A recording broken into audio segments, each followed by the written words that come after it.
Terdapat sebuah negara luar biasa yang menawarkan suasana abad pertengahan yang berbeda dari negara Eropa lainnya. Negara ini adalah Republik Ceko yang juga dikenal sebagai Ceko. Dengan populasi sekitar 11 juta jiwa, negara ini merupakan negara yang terkurung daratan dan berbatasan dengan beberapa negara Eropa. Di sebelah barat terdapat Jerman, salah satu negara Eropa yang paling maju, sementara Slovakia dan Austria berbatasan dengan negara ini di sebelah selatan. Polandia berada di sebelah utara.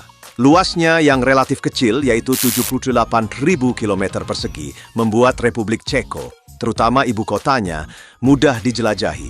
Ibu kota yang banyak dari kita kenal adalah kota Praha yang semarak. Terletak di pedalaman utara negara ini, Praha adalah perhentian pertama bagi hampir semua orang yang mengunjungi Republik Ceko. Seperti kebanyakan kota yang terkurung daratan, Praha dibangun dengan indah di sepanjang sungai, khususnya Sungai Vltava.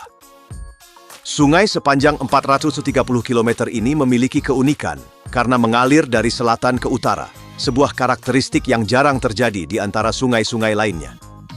Ceko telah membangun ibu kota yang begitu indah di sekitar sungai ini, sehingga pemandangan kota dari atas akan memperlihatkan perpaduan yang menakjubkan antara bangunan bersejarah dan modern, sungai yang berkelok-kelok, serta ruang hijau yang rimbun.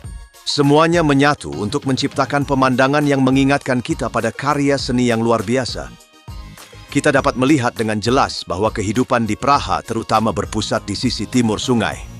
Kawasan kota tua yang bersejarah, Museum Nasional, dan Dancing House yang ikonik, semuanya berlokasi di sisi timur sungai yang ramai.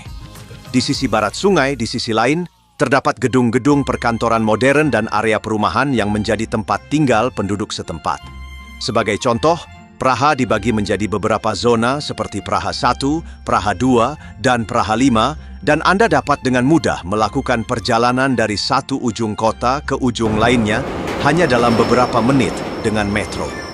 Apapun jalur metro yang Anda naiki, Anda tidak akan menemukan kerumunan orang yang membuat perjalanan menjadi tidak nyaman. Metro tiba setiap 10 menit, memungkinkan perjalanan yang nyaman dan cepat melintasi kota. Ketika menggunakan metro, penting untuk diingat untuk berdiri di sisi kanan eskalator. Mereka yang terburu-buru menggunakan sisi kiri untuk masuk atau keluar metro dengan cepat.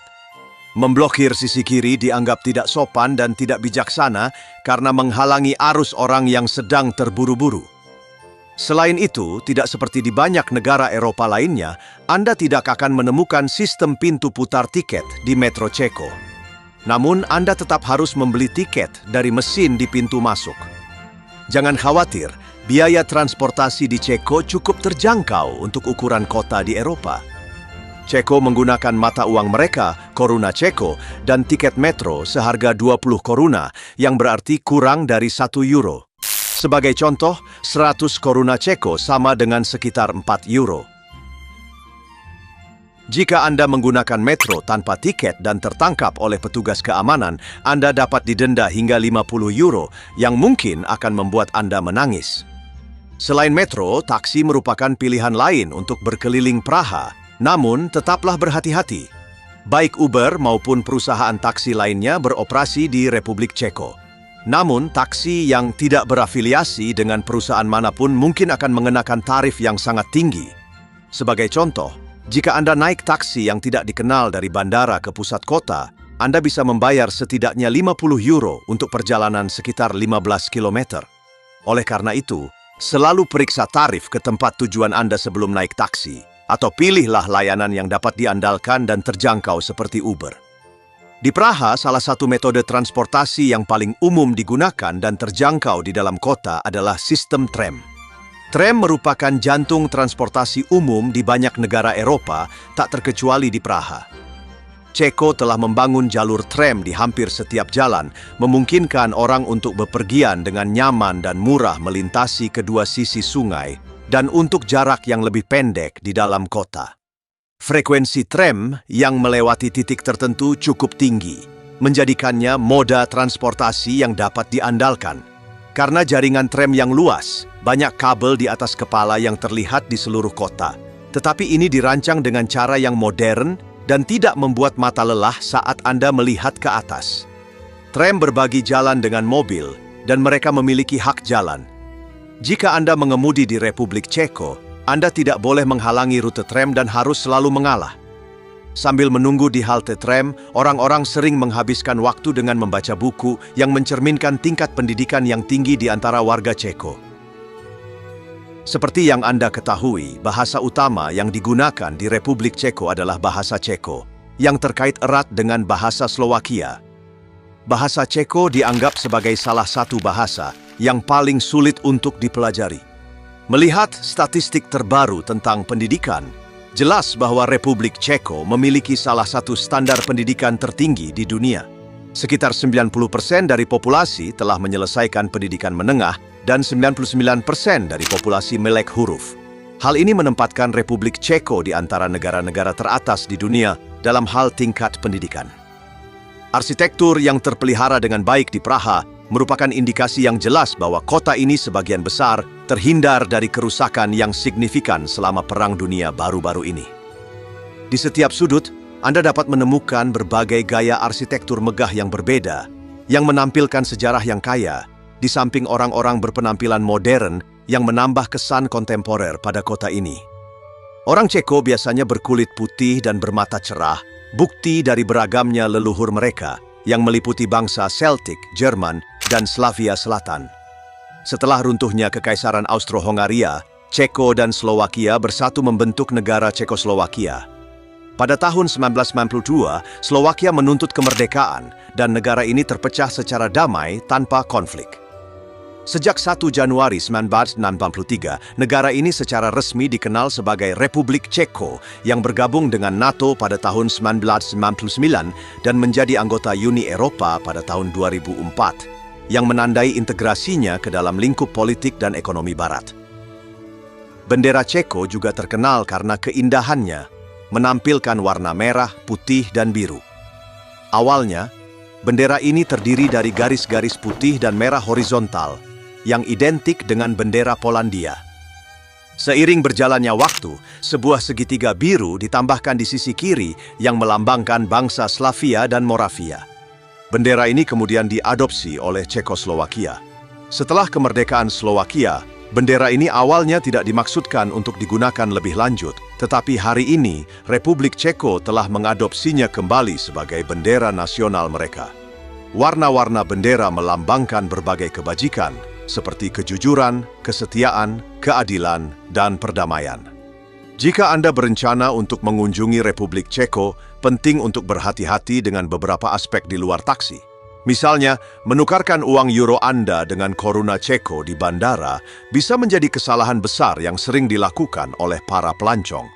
Nilai tukar yang ditawarkan di kantor penukaran mata uang bandara seringkali jauh lebih rendah daripada yang seharusnya, sehingga menyebabkan kerugian finansial yang cukup besar. Masalah ini tidak hanya terjadi di bandara, banyak kantor penukaran mata uang di Praha yang menawarkan nilai tukar yang rendah meskipun mereka mengiklankan bahwa mereka tidak memungut biaya komisi. Misalnya, meskipun 100 euro seharusnya memberi Anda sekitar 2.500 koruna Ceko, kantor-kantor ini mungkin hanya memberi Anda 2.100 atau 2.200 koruna Ceko, yang berarti Anda bisa kehilangan sekitar 12 hingga 15 euro karena nilai tukar yang tidak menguntungkan yang mereka tawarkan. Demikian pula, menggunakan ATM dari perusahaan seperti Euronet dapat menghasilkan nilai tukar yang buruk. Dengan hingga 20%, uang Anda hilang karena biaya dan komisi tersembunyi. ATM ini juga mengurangi suasana otentik abad pertengahan kota, yang semakin menambah alasan mengapa ATM ini harus dihindari. Akibatnya, keputusan Republik Ceko untuk menggunakan mata uangnya sendiri dan bukan euro dapat membuat pengunjung kehilangan uang karena nilai tukar yang tidak menguntungkan di ATM dan kantor penukaran mata uang. Selain masalah pertukaran mata uang, perlu diperhatikan juga bahwa cuaca di negara-negara Eropa, termasuk Republik Ceko, bisa jadi tidak dapat diprediksi, bahkan selama bulan-bulan musim panas. Bahkan di bulan-bulan terpanas di belahan bumi utara, cuaca di Republik Ceko masih bisa tiba-tiba hujan atau dingin. Anda mungkin akan melihat penduduk setempat mengenakan baju lengan panjang dan jaket tipis, bahkan di musim panas, karena kondisi dingin dan hujan yang bisa tiba-tiba muncul.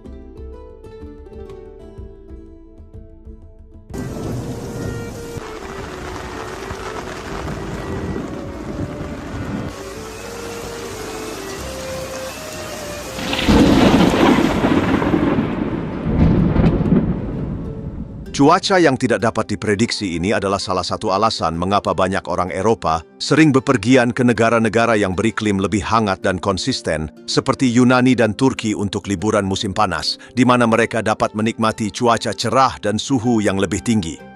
Destinasi-destinasi ini memberikan kehangatan dan sinar matahari yang konsisten yang mungkin kurang di negara asalnya selama bulan-bulan musim panas.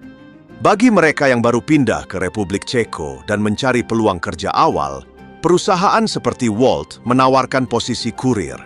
Di Republik Ceko, kurir sering menggunakan sepeda untuk pengiriman barang, dengan penghasilan sekitar 1.000 euro per bulan.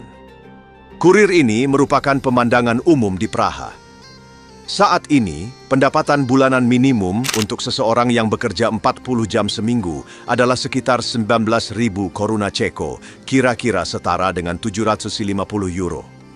Namun, penelitian lokal menunjukkan bahwa rata-rata gaji kotor bulanan di Republik Ceko dapat dengan mudah mencapai 40.000 koruna Ceko atau sekitar 1.600 euro.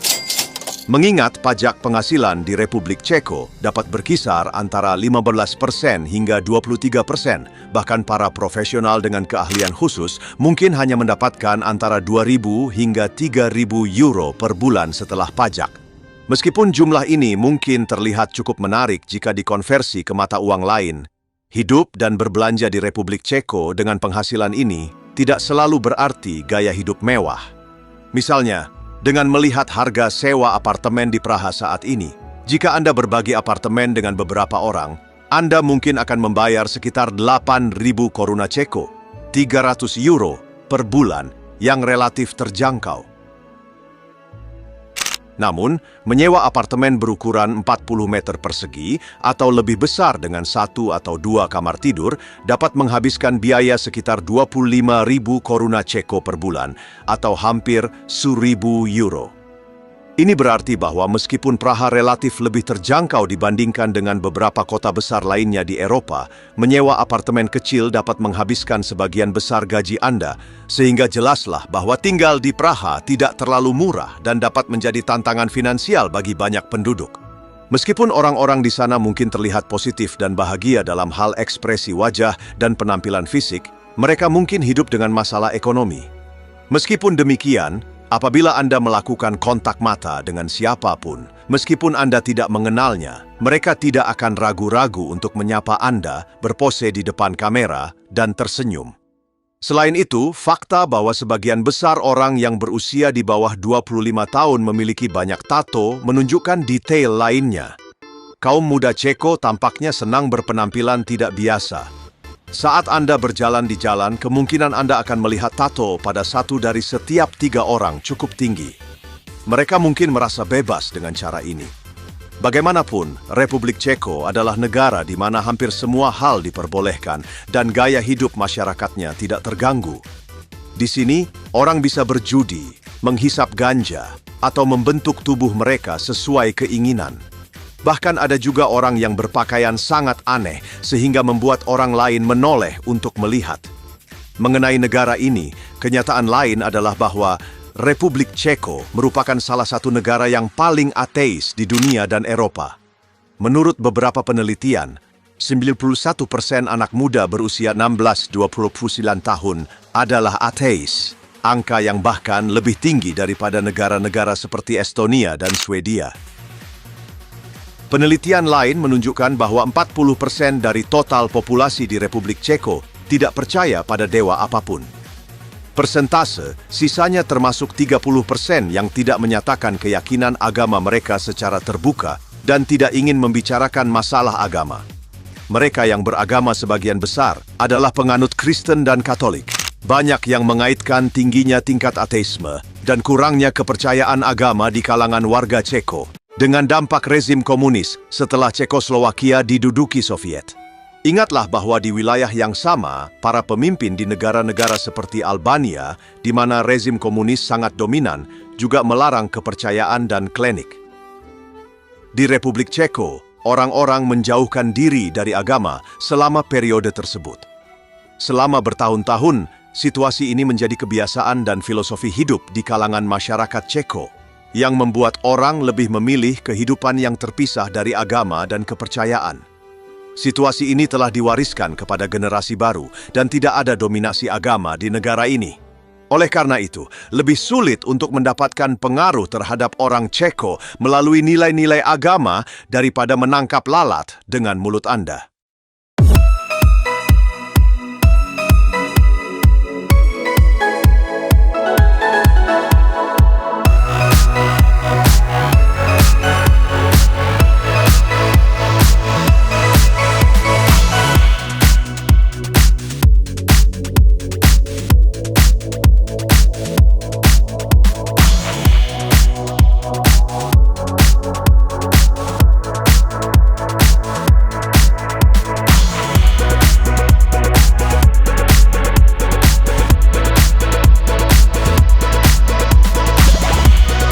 Dilakukan pada tahun 2019, negara ini bersama dengan Hongaria adalah produsen film konten dewasa terkemuka di Eropa. Misalnya, saat berjalan-jalan di ibu kota Praha, Anda mungkin secara tidak sengaja bertemu dengan seseorang yang merupakan bintang terkenal di industri film dewasa. Jika Anda tinggal di sana untuk sementara waktu, kemungkinan besar Anda akan menemukan seseorang dalam lingkaran kenalan Anda yang terlibat dalam industri ini sebagai aktor, produser, atau juru kamera. Pertanyaan tentang bagaimana dan mengapa Republik Ceko memilih untuk berkembang di industri ini, meskipun populasinya kecil, sangatlah menarik. Meskipun menawarkan kualitas hidup yang relatif tinggi dibandingkan dengan banyak negara, wanita Ceko terbuka untuk memasuki industri ini dan melanjutkan hidup mereka dengan cara ini. Selain itu, bintang-bintang Ceko tidak hanya menonjol di Eropa, tetapi juga diekspor ke wilayah lain yang aktif di sektor ini, seperti Amerika Serikat. Ketika Anda berbicara dengan warga lokal Ceko mengenai topik ini, mereka mengaitkannya dengan pengejaran uang yang mudah. Wanita Ceko menjadi bintang di industri film dewasa atas pilihan mereka sendiri, tanpa paksaan, murni untuk mendapatkan uang dengan cepat dan mudah. Namun, topik ini jarang dibahas secara terbuka di Republik Ceko. Bahkan, banyak wisatawan yang berkunjung ke negara ini tidak menyadari bahwa negara ini merupakan salah satu produsen teratas di sektor ini secara global. Mengesampingkan aspek yang kurang dikenal dari Republik Ceko ini, ada beberapa hal lain yang lebih umum tentang negara ini. Misalnya, orang-orang di sini tidak terlalu tertarik pada sepak bola atau bola basket. Biasanya, jika sebuah negara tidak bergairah dengan sepak bola, mereka cenderung unggul dalam bola basket, seperti yang terlihat di negara-negara seperti Serbia dan Lituania. Sebaliknya, di Amerika Serikat, bola basket sangat populer, sementara sepak bola kurang populer. Namun, hal ini tidak terjadi di Republik Ceko. Negara ini adalah penggemar berat hoki es. Tim nasional hoki es putra Ceko adalah salah satu tim terkuat di dunia, dan banyak pemain yang sukses di berbagai liga hoki es internasional berasal dari Ceko, seperti Jaromir Jagr. Liga hoki es Ceko yang diselenggarakan dari bulan September hingga April, terdiri dari 14 tim profesional dan menarik perhatian seluruh negeri. Republik Ceko tidak hanya dikenal dengan bintang film dewasa dan hoki es. Negara ini juga memberikan kontribusi yang signifikan terhadap ilmu pengetahuan. Sebagai contoh, gangguan penglihatan merupakan hal yang umum terjadi, mempengaruhi 1 dari 5 orang. Seorang ahli kimia dari Ceko menemukan lensa kontak, menawarkan solusi bagi banyak orang yang memilih untuk tidak memakai kacamata. Selain itu, Johann Mendel, tokoh kunci dalam hukum warisan genetik, adalah ilmuwan yang lahir dan dibesarkan di wilayah ini, yang memberikan kontribusi besar pada genetika. Anda mungkin juga pernah mendengar tentang Franz Kafka, yang sebenarnya adalah seorang Bohemian, yang berarti dia adalah orang Ceko. Mereka yang menyukai sastra dan pembaca yang rajin mungkin sudah tidak asing lagi dengan kutipan-kutipan dan filosofi hidupnya. Kafka pernah menghasilkan karya-karya yang berfokus pada isu-isu sosial, pengucilan masyarakat, dan pemisahan identitas etnis. Selain itu, kata robot pertama kali digunakan di Republik Ceko dan masuk ke dalam kosakata dunia. Seorang penulis Ceko menggunakan istilah robot dalam sebuah drama untuk menggambarkan makhluk tanpa jiwa yang dapat melakukan semua tugas yang tidak ingin dilakukan manusia, dan dengan demikian memperkenalkannya kepada dunia. Jika Anda mengunjungi Republik Ceko dan Praha, perlu diketahui bahwa jalan tersempit di dunia terletak di negara yang menawan ini. Jalan ini sangat sempit sehingga lampu lalu lintas dipasang di pintu masuknya untuk mengatur arus pejalan kaki dan dapat ditemukan di Malá Strana, distrik tertua dan paling indah di Praha. Jalan unik ini memiliki panjang sekitar 10 meter dan lebar kurang dari 1 meter dengan ukuran hanya 48 cm pada titik tersempitnya. Untuk melewati ruang yang sangat sempit ini, Anda harus mengikuti lampu lalu lintas karena hanya ada ruang yang cukup untuk satu orang pada satu waktu. Jalan ini pada dasarnya adalah tangga sempit yang mengarah ke restoran yang nyaman sehingga tidak mungkin bagi dua orang untuk berjalan berdampingan di dalamnya. Jalan yang unik dan menarik ini menambah pesona dan karakter unik kota Praha, sehingga wajib dikunjungi oleh para pengunjung. Hal menarik lainnya adalah Praha memiliki kawasan Yahudi terbesar di Eropa. Terletak di pusat kota Praha, kawasan bersejarah ini syarat akan legenda dan cerita menarik. Konon, selama Perang Dunia II, Adolf Hitler berniat membuat museum untuk ras yang telah punah, dan dengan demikian tidak pernah menyakiti kawasan Yahudi di Praha, menempatkannya di bawah perlindungannya. Banyak orang yang mempercayai legenda ini, mengingat Nazi tidak pernah memasuki atau mengebom daerah ini, atau bagian manapun di Praha selama perang. Hasilnya, kemanapun Anda memandang di Praha, kota ini memancarkan suasana bersejarah yang terpelihara yang membawa pengunjung kembali ke masa lalu. Salah satu hal terpenting yang perlu diketahui tentang budaya dan preferensi kuliner Ceko adalah bahwa mereka adalah penggemar jamur sejati. Ini mungkin tampak sulit dipercaya, tetapi di Republik Ceko, sebuah keluarga mengumpulkan 8 kg jamur dari alam setiap tahunnya. Jika Anda melihat orang-orang berkumpul di taman nasional, hutan, dan taman hijau di negara ini, kemungkinan besar mereka sedang mencari jamur. Jamur dikenal sebagai daging orang miskin di Republik Ceko, dan mereka yang tidak mampu membeli daging pergi ke pegunungan dan hutan untuk menambahkan jamur ke hampir setiap makanan. Sup dan semur adalah contoh utamanya.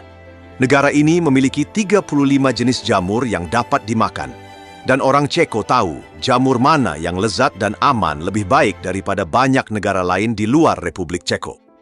Di sisi lain, ada sejumlah besar pengemis di Praha, terutama di daerah-daerah wisata. Perbedaan antara pengemis di negara ini dengan pengemis di negara lain adalah mereka meminta bantuan dengan cara menundukkan kepala ke tanah. Teman terbesar para tunawisma dan pengemis di Republik Ceko adalah anjing-anjing mereka, yang tidak pernah meninggalkan mereka. Sebagian besar pengemis adalah pria dan berusia paruh baya. Mereka semua menggunakan bahasa tubuh yang sama untuk meminta beberapa mahkota dari Anda. Namun, meskipun banyak turis, tidak ada yang mencoba untuk mengambil uang secara paksa dari para turis. Apakah Anda akan memberikan uang kepada mereka atau tidak, itu terserah Anda. Republik Ceko adalah salah satu negara teraman yang dapat Anda kunjungi di Eropa. Berbagai sumber bahkan memasukkannya ke dalam daftar 10 negara teraman di Eropa. Di ibu kota, Praha, patroli polisi hampir bersifat simbolis, dan Anda jarang melihat petugas mengintervensi siapapun selain pemabuk.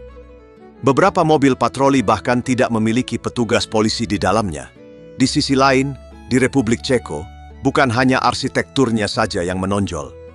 Pembangunan jalan, citra modern, dan minimnya jumlah sampah juga meningkatkan kenikmatan yang akan Anda dapatkan dari negara ini ke tingkat tertinggi. Tidak peduli berapa banyak jalan kecil yang Anda lalui di Republik Ceko, kemungkinan Anda menemukan tumpukan sampah sangat kecil. Terutama karena Praha, ibu kota negara, adalah objek wisata utama. Setiap jalan, taman, dan area di sekitar setiap museum dijaga kebersihannya. Jalanan dibersihkan oleh pekerja kota dan pemilik toko memulai hari mereka dengan membersihkan toko mereka di pagi hari. Jalanan yang bersih di kota yang indah ini tentu saja pantas untuk dihiasi oleh mobil-mobil mewah dan modern. Anda mungkin tahu bahwa merek Skoda adalah perusahaan mobil milik Ceko. Mungkin nilai merek yang paling diakui secara global yang mereka miliki. Misalnya Avast antivirus juga dimiliki oleh orang Ceko, tetapi tidak sepopuler Skoda. Meskipun Skoda beroperasi di bawah perusahaan Volkswagen Jerman, namun secara simbolis tetap merupakan merek Ceko. Inilah sebabnya mengapa merek mobil yang paling umum Anda lihat di jalanan Praha tidak diragukan lagi adalah Škoda.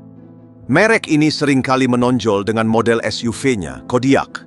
Di Praha, baik yang mengendarai Škoda atau merek lain, mereka biasanya memiliki mobil model tinggi. Hampir semua kendaraan yang Anda lihat di jalan adalah keluaran tahun 2020, dan sebagian besar adalah Škoda dan merek Jerman lainnya. Salah satu desain modern yang paling ikonik di Republik Ceko adalah Dancing House. Bagi Prancis, Menara Eiffel memiliki arti yang sama dengan bangunan ini bagi Republik Ceko. Dibangun antara tahun 1994 dan 1996, struktur ini terdiri dari dua badan utama. Bangunan pertama adalah menara kaca yang ditopang oleh kolom-kolom miring. Badan kedua memiliki struktur bergelombang yang membentang sejajar dengan sungai. Desain ini memberikan kesan bangunan yang menari, sehingga seolah-olah bangunan tersebut bergerak. Di dalam gedung, Anda akan menemukan kafe dan restoran. Tempat-tempat penting lainnya yang harus Anda kunjungi di Praha, antara lain alun-alun kota tua, Kastil Praha, Jembatan Charles, dan jam astronomi di area kota tua. Khususnya jam astronomi yang menampilkan pertunjukan untuk orang-orang yang lewat setiap jamnya. Menurut legenda Hanus, pengrajin yang membuat jam tersebut menciptakan sensasi dengan karyanya. Ketika raja-raja lain menginginkan jam tersebut, Raja Ceko membutakan sang pengrajin untuk mencegahnya membuat jam yang lain. Pengrajin tersebut kemudian bunuh diri dengan melemparkan dirinya dari atas jam, tetapi tidak sebelum menyabotase jam tersebut. Konon, jam tersebut tidak dapat diperbaiki oleh siapapun selama 50 tahun. Untuk menggambarkan kisah ini, sebuah lonceng berbunyi dan sebuah upacara berlangsung di jantung kota Praha setiap jam. Selain itu, orang-orang yang bosan dan ingin bersenang-senang di alun-alun tampaknya telah menemukan cara mereka sendiri untuk menghibur diri. Orang-orang yang percaya diri dan senang bersenang-senang menikmati diri mereka sendiri dengan cara seperti itu. Di simbol penting lainnya di Praha, Jembatan Charles, Anda akan disambut oleh banyak patung. Jembatan ini menghubungkan kota tua dengan Kastil Praha. Konon, hingga tahun 1741, jembatan ini merupakan satu-satunya titik penyeberangan di atas Sungai Vltava.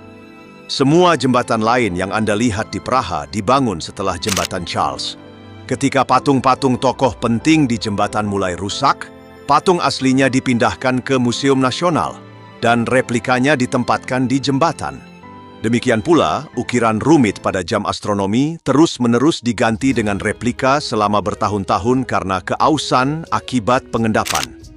Jembatan ini sangat populer dan banyak seniman yang melakukan kegiatan komersial di sana.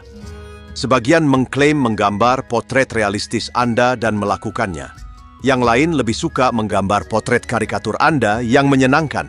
Mereka mengenakan biaya sekitar 50 euro untuk layanan ini. Beberapa orang di jembatan lebih suka melakukan pertunjukan umum dan mengharapkan sumbangan dari Anda, seperti musisi ini dan penampil serupa.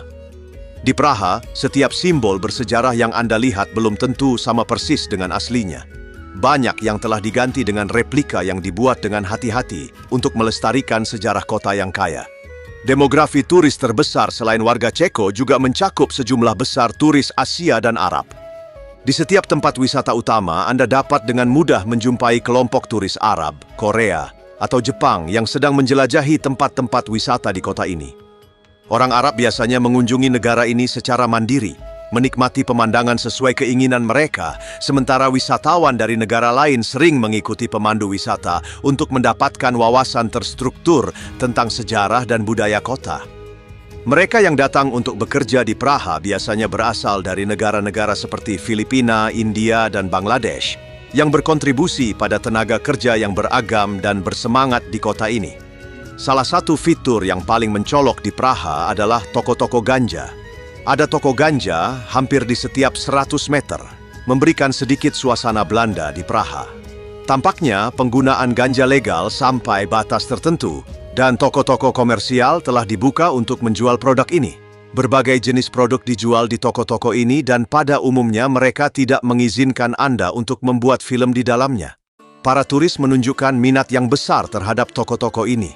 Sebagian warga lokal Ceko mengklaim bahwa produk di toko-toko ini adalah penipuan bagi para turis dan tidak memiliki efek relaksasi seperti yang diiklankan. Sebagai contoh, penelitian menunjukkan bahwa tetrahidrokannabinol adalah senyawa psikoaktif utama dalam produk ganja. Ketika Anda bertanya apakah produk ini mengandung tetrahidrokannabinol, Anda sering menerima jawaban yang mengelak, menunjukkan bahwa produk tersebut mungkin memang merupakan jebakan turis. Penelitian ini tidak dilakukan oleh saya, melainkan oleh seorang YouTuber terkenal asal Ceko yang mengungkap sifat asli toko-toko ganja di negara tersebut. Berbicara tentang Praha dan Republik Ceko, mari kita bahas tentang apa yang bisa Anda makan saat berada di sana. Misalnya, ada rantai makanan cepat saji Ceko yang populer bernama Bagetry Boulevard. Pengunjung yang datang ke negara ini dapat menemukan cabang-cabang jaringan ini di berbagai titik di seluruh kota, menawarkan sandwich yang sangat lezat dan terjangkau yang memenuhi berbagai selera. Anda dapat menyesuaikan sandwich ini dengan memilih jenis daging dan roti, sehingga memberikan pengalaman bersantap yang personal. Keju yang mereka gunakan memiliki rasa yang unik dan luar biasa yang membedakan sandwich mereka dari yang lain. Jika Anda ingin mencicipi makanan khas Praha dengan cepat dan murah, tempat makan yang menyenangkan ini harus menjadi salah satu pilihan pertama Anda. Tempat ini menyediakan pilihan yang nyaman dan memuaskan bagi mereka yang ingin menikmati hidangan lezat tanpa menghabiskan banyak waktu atau uang, menjadikannya tempat perhentian yang ideal bagi turis dan penduduk setempat. Perlu juga dicatat bahwa meskipun Anda makan di sebagian besar restoran cepat saji dan restoran di negara ini, toilet biasanya berbayar. Mereka memiliki sistem pintu putar di mana Anda harus membayar 20 mahkota Ceko atau sekitar 1 euro untuk menggunakan toilet. Bahkan jaringan restoran terkenal seperti McDonald's telah mengadopsi sistem ini. Di beberapa tempat, Anda bisa masuk ke toilet secara gratis dengan menggunakan kode yang tertera di struk pembayaran. Pengunjung yang datang ke Republik Ceko pasti akan menemukan kudapan manis populer yang disebut trdelník. Hidangan penutup yang lezat ini juga dapat ditemukan di negara-negara Eropa lainnya dengan nama yang berbeda, tetapi tetap memiliki daya tarik yang unik. Terlihat cukup menggugah selera dan menarik bagi pengunjung dari luar Eropa yang seringkali tertarik dengan penampilannya yang menarik. Trdelník adalah kue manis yang terbuat dari adonan yang dililitkan pada stik, kemudian dilapisi dengan gula dan seringkali diisi dengan bahan-bahan yang lezat seperti kacang-kacangan, krim, atau es krim. Beberapa orang mungkin menganggapnya mirip dengan es krim karena bentuk dan penyajiannya. Menurut penduduk setempat, ini bukanlah hidangan penutup tradisional Ceko, melainkan makanan yang diadopsi dari negara tetangga. Namun, toko-toko di Praha menjualnya dengan kedok camilan tradisional. Dan jika dilihat dari kerumunan orang yang selalu ada di toko-toko ini, taktik pemasaran yang cerdas ini tampaknya cukup berhasil. Kota ini penuh dengan toko-toko manis ini, serta berbagai kantor penukaran mata uang dan toko ganja tembakau, menciptakan suasana komersial yang beragam dan semarak. Baik turis maupun penduduk setempat memberikan perhatian khusus pada toko-toko makanan manis. Saat menjelajah, Anda dapat dengan mudah memasuki toko manisan manapun dan tersesat di antara berbagai penganan. Ada banyak toko manisan di Praha, dan aroma manisannya bisa membuat Anda kewalahan. Republik Ceko juga merupakan salah satu dari 5 negara teratas di Eropa untuk konsumsi bir. Jika ada sesuatu yang lebih murah daripada air di Republik Ceko, mungkin itu adalah bir. Hampir setiap kafe dan restoran menawarkan berbagai jenis bir. Harganya bervariasi sesuai dengan kadar alkohol dan ukuran gelasnya. Saat berada di sana, Anda dapat menemukan bir Ceko dengan harga 1 euro di kafe pinggir jalan. Sebagai kesimpulan, Republik Ceko dan Praha adalah salah satu tempat terbaik untuk dikunjungi bagi mereka yang ingin merasakan suasana Eropa abad pertengahan di abad ke-21. Negara ini menawarkan lingkungan yang aman dan nyaman untuk semua orang. Orang-orangnya cantik, terbuka untuk diajak ngobrol, dan terawat. Apapun alasan Anda berkunjung, Anda akan selalu menemukan pilihan yang sesuai dengan kebutuhan dan anggaran Anda. Jika Anda menikmati videonya, silakan sukai dan berlangganan ke saluran ini. Selamat tinggal!